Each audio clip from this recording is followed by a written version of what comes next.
চলো তোমাদের সাথে আরেকটা জাদুর বাক্স শেয়ার করি। আর এই বাক্সে কি আছে সত্যি কিন্তু আমি জানি না, কারণ এটা আমি গিফট পেয়েছি, তাও আমার এক ছোট্ট কাস্টমার ভাইয়ের থেকে। এর আগেও আমি আমার কাস্টমারদের থেকে গিফট পেয়েছি, চা, কফি, তারপর চকলেট। একটা কাস্টমারের হচ্ছে বাবা সৌদিতে গিয়েছিল হজের জন্য, সে আমাকে খেজুর, তারপর পারফিউম, তসবি এই টাইপের জিনিস দিয়েছিল। বাট ভালোবাসায় ভরা এরকম জাদুর বাক্স মানে গাছ দিয়ে আমি এই প্রথম পেলাম। আর তাও কে দিয়েছে জানো?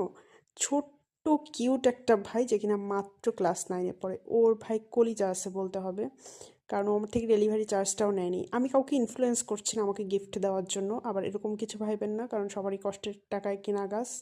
আমি কারো থেকে অবশ্যই ফ্রি পেতে চাইবো না।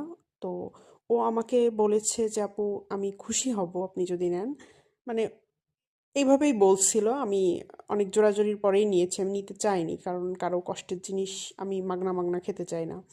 তো এখানে সম্পূর্ণ সে তার ইচ্ছাই দিয়েছে। যাই হোক, এটা সুন্দরবনে আসছিল তাই আমার হাতে পেতে একটু লেট হয়েছে।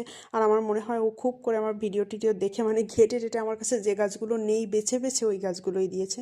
প্রত্যেকটা গাছই আমার অনেক বেশি পছন্দ হয়েছে এবং অনেক সুন্দর গাছ, যেগুলো আমার টার্গেটে ছিল যে আমি নেক্সট টাইম কিনবো, আমার টাকা হাতে আসলে কিনবো। এটাকে আমি প্রথম দেখে আদা গাছ ভাবছিলাম, তো পরে মনে পড়ছে এটা, নামটা এখন ভুলে গেছি, কি যেন একটা মনে পড়ছিল আর কি, কি গাছ আর কি।